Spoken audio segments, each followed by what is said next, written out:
Nathan Judah. I'm here with Aston Villa reporter Mr. Matt Maher and Wolves reporter Mr. Liam Keane. Matt, we'll come to you first. Aston Villa 3, Wolverhampton Wanderers 1. Do you feel that the right side got 3 points today? Yeah, I do.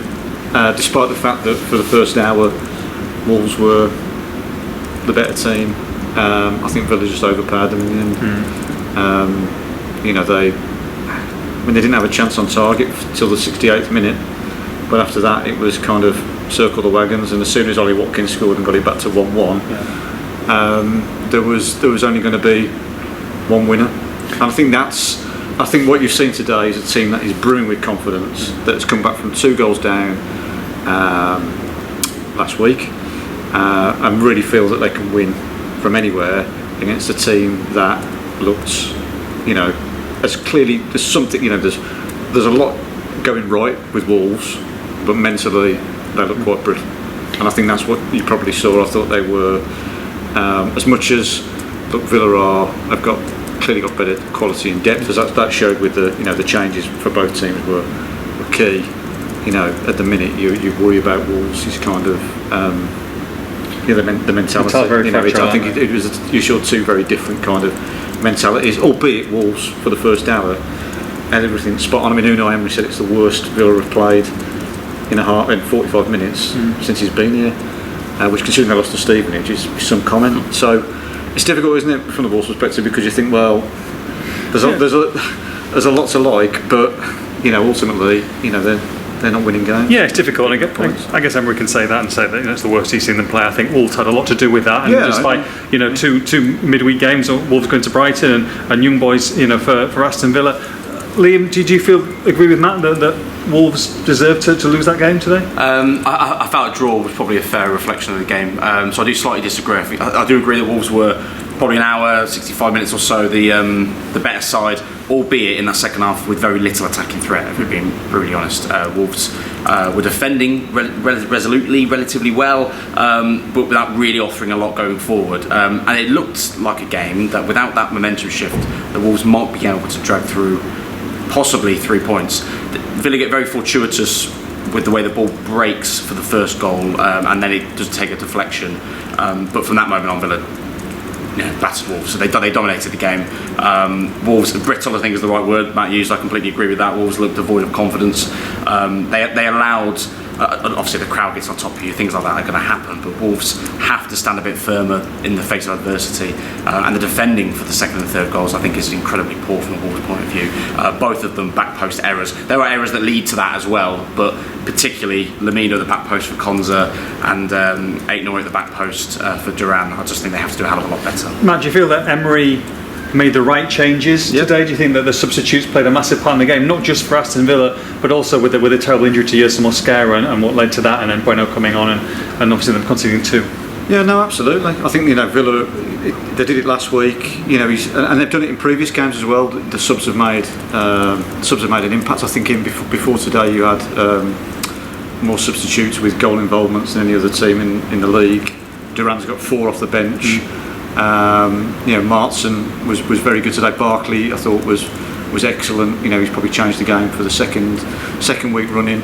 The flip side of that is you want to be good from the start, don't you? It's 2 weeks running that they've had to come back, and they can't keep giving teams head starts. What I would say from the Wolves' perspective is, they did get a bit of luck with the equaliser, but that goal was coming. That goal was coming for a good 10-15 minutes. You could feel Wolves just couldn't get out. And the thing is, if you are going to sit back, the Wolves didn't do that in the first half. They didn't. They had an outlet. They didn't have that in the second half, and the pressure was always going to tell against this Villa team, because they've just got so many match winners. Nobody probably expected it to be Ezri Konsa. Well, it's probably Ezri Konsa. He's got the record against Wolves. Yeah, he has. Yeah. But yeah, it's I think that Villa's strength in depth. Look, we're still so early in the season, aren't we? And like I said, Villa are going to play tougher opposition. We've got Bayern Munich and then Man United up here next, and if they play, if they give Bayern Munich a 2-goal head start, then there probably won't be any coming back from that. But they're off the bench. One of the questions I suppose is at what point do those finishers become the starters? Because Martson and Barkley in particular, Duran obviously, are really pushing to to get more time. It is early in the season, but Liam, from a Wolves point of view, 1 point from the first 5 games. You've got Liverpool and Manchester City back-to-back at Molineux coming up next. Look, the fans aren't happy. Gary Neal's obviously very frustrated in there. How much of the blame does he need to take for this start of the season? How much for the players? I mean, when that first 45 minutes was probably the best 45 minutes we've seen this season, but to succumb to that in the way that and the manner that they did second half is extremely worrying. Yeah, I mean that Brentford away game lodged in between Liverpool and City feels like a massive game now, doesn't it? All of a sudden, look, 1 point from 5 games is nowhere near good enough from a Wolves point of view. I do feel that, and sort of contrasting to how Villa and how Matt just described Villa's impact from substitutes, which I think was spot on. Wolves' impact for substitutes for quite a few games now, quite a while this season, has been pretty poor. And we've got players like Guedes, who has done very well in cup games, not making much of an impact. Rodrigo Gomez, quiet when he comes on.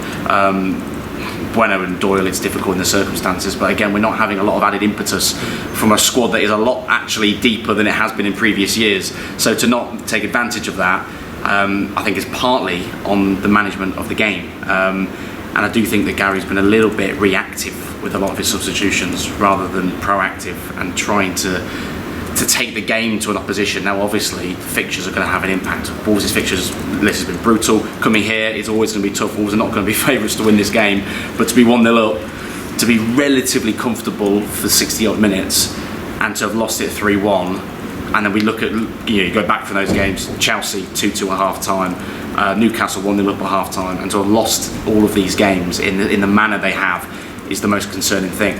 What I will add to that is, obviously we've got slightly different opinions on the outcome or who should have got points from the game, but we've all agreed that Wolves played pretty well for 60 odd minutes in slightly contrasting ways in the first and second half, but they did. So for any supporters that are obviously angry, obviously frustrated, if anyone's sitting there suggesting the Wolves putting a poor performance today, regardless of the final result, I think is not looking at the game objectively. It's disingenuous to how Wolves performed, because they did perform well. However, and there's always a however when you lose a game, you defend like that, for those particular moments you're going to concede goals, and against a team of this quality you will concede. Look, Gary O'Neill was one of the new contracts just as you come into the season. A lot of people are calling for him to go. I mean, you've got to be realistic with social media. Now, social media, if you take social media here and put it to the side, you've got a lot of fans out there who are singing his name today. Singing his name when they're 1-0 up. So you've got to have a little bit of balance. At the same time, people will look at the table. I'm sure from the betting point of view, he'll be one of the favourites to be first out the door. Do you feel that his position is under any threat whatsoever, or do you think that the next 2 or 3 games are important, or is it just completely ridiculous to even state that there is pressure on Gary Neal at this moment in time? No, I don't think he's under no pressure right now from the hires up. I'd be gobsmacked if it was anything but. I think he's earned a lot of credit in the bank for what he's done at Wolves. The fixture list will play a massive part in that, and yes, obviously losing games is frustrating, and losing to a rival is frustrating. We're 5 games into a season. Yeah, oh, for sure, 100%. We're 5 games into a season. For me, I think it's silly. I really do to suggest that his time is up. Now, a few games from now, if Wolves are losing games in the manner in which they are currently, and the game, and they start to look like a genuine relegation threat, then that becomes a conversation. But it becomes a conversation, not a guarantee that he walks out the door. I think Gary Neal is safe right now with the fixtures coming up. He'll be safe for a little while yet, and I think he should be, based on what we've seen. I don't think there should be any discussion over his future. I think it's more of a case of, I don't think Liam could have put it any better, really. We're 5 games in.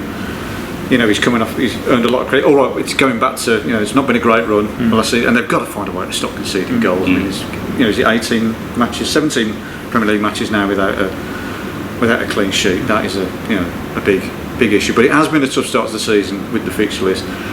And last season they were in a similar position, weren't they? And beat Man City and it sparked. I just feel they need that. They need that spark. They need that result. They need to see a game through. Don't they? They need to put together a complete performance. For an hour today, you thought, well, this could be the day, and then it didn't happen. But I think as Liam said, 5 or 6 games time, if the same thing is still happening, then it becomes a slightly different conversation. But it's 5 games in with the teams they've played. I guess the problem is that last season you're 5 games in, but you've got your club captain in Max Kilman, you've got Pedro Neto there, you've got Hwang Hee-chan who scored 10 goals before the turn of the year. So there's a lot of players who are either left or devoid of confidence. Hwang Hee-chan didn't even get on today. And rightly so, by the way. With performances. Absolutely. So there are issues there, and they've got to sort them out very quickly, because you can quickly go and play poorly or play pretty well. Like, we can play well against Liverpool and Manchester City and still get pounded by 3 or 4. So it's going to be very, very difficult now for them to pick themselves up going forward. In terms of Aston Villa, though, Matt, if we bring them onto... Just saying, it's not Gary O'Neill's problem that they didn't replace Max Kilman. That was always a big issue. And he's alluded to that in the press conference, and there's quite a few answers there. We're saying, look, we've lost Jason Mosquera now, who they've obviously had as their main man. He's played every single Premier League game. He looks like he's going to be out for quite some time now. Hopefully it's better news than not. So they've lost him. They didn't get a centre-back when they needed it, on top of when Jason Mosquera was fit. So you're looking at Santiago Bueno here. You're looking at Totti Gomez, who didn't make the matchday squad. He was injured. They've got a lot of issues there. They've let Hugo Bueno go on loan, so they've only got one. Totti Gomez can cover at left back. It's difficult. It's frustrating, and I just wonder whether the fans will directing their anger at Gary O'Neill one potentially. It might go further up in the situation because they didn't get that centre back in, and they were desperate to get that one in. Yeah. It's frustrating. Look, you don't replace a play of that importance. You're gonna struggle, and then you get these kind of injuries. And the Hugo Bueno one, we've said all along, seems for the player it's a fantastic move for Wolves. Not bringing a player on that left side, it seems crazy. Matt, in terms of Aston Villa, happy days, right? It is, yeah. Look, it's the best start to a season since 1998, when they went unbeaten for the first 12 games. The one thing I would say about Villa is I think it's now 10 league games they've gone without keeping a clean sheet. And I said that if they keep if they keep giving teams chances, keep falling behind, they are going to come a cropper at some stage. The one concern, you saw it today with the right side of defence, it was Diego Cons are out to right back. Diego Carlos made the mistake, but Matty Cash is going to be fit again soon. Of course, the one downside of the perhaps John McGinn getting injured, but then they bring Leon Bailey on. At the minute, they've got injuries, but they've got more than enough depth to cope with it. And they've just got to kind of keep riding the wave, haven't they? But we're still, for both teams, it's still early days. But it's been a pretty good start. Right, getting kicked out, so we better go and read our notifications on Twitter. It'll be fun. Aston Villa 3, Wolves 1 for all the post-match reaction. Make sure you log on to expressandstar.com. Should have gone.